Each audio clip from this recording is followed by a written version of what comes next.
ಉತ್ತರ ಕರ್ನಾಟಕ ನ್ಯೂಸ್, ಇದು ಕನ್ನಡದ ಉಸಿರು. ಮಧ್ಯಪ್ರಾಚ್ಯದಲ್ಲಿ ಮತ್ತೆ ಉದ್ವಿಗ್ನ ಪರಿಸ್ಥಿತಿ ನಿರ್ಮಾಣವಾಗಿದ್ದು, ಇರಾನ್ ವಿರುದ್ಧ ಅಮೆರಿಕ ಮತ್ತೊಂದು ಸುತ್ತಿನ ಸೈನಿಕ ದಾಳಿ ಆರಂಭಿಸಿದೆ. ಶಾಂತಿ ಒಪ್ಪಂದ ಮತ್ತು ಕದನ ವಿರಾಮ ಕುರಿತು ಮಾತುಕತೆಗಳು ಯಶಸ್ವಿಯಾಗದ ಹಿನ್ನೆಲೆಯಲ್ಲಿ ಅಮೆರಿಕದ ಪಡೆಗಳು ಇರಾನ್ನ ಹಲವು ಪ್ರದೇಶಗಳ ಮೇಲೆ ಕ್ಷಿಪಣಿ ದಾಳಿ ನಡೆಸಿವೆ ಎಂದು ವರದಿಯಾಗಿದೆ.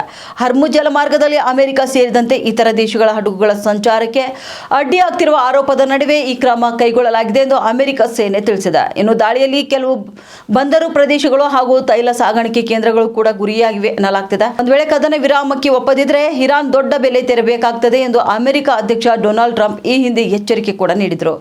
ಈ ಬೆಳವಣಿಗೆಗಳಿಂದ ಮಧ್ಯಪ್ರಾಚ್ಯದಲ್ಲಿ ಮತ್ತೆ ಉದ್ವಿಗ್ನತೆ ಹೆಚ್ಚಾಗಿದ್ದು, ಜಾಗತಿಕ ತೈಲ ಮಾರುಕಟ್ಟೆಯ ಮೇಲೂ ಕೂಡ ಪರಿಣಾಮ ಬೀರುವ ಸಾಧ್ಯತೆ ಹೆಚ್ಚಾಗಿದೆ.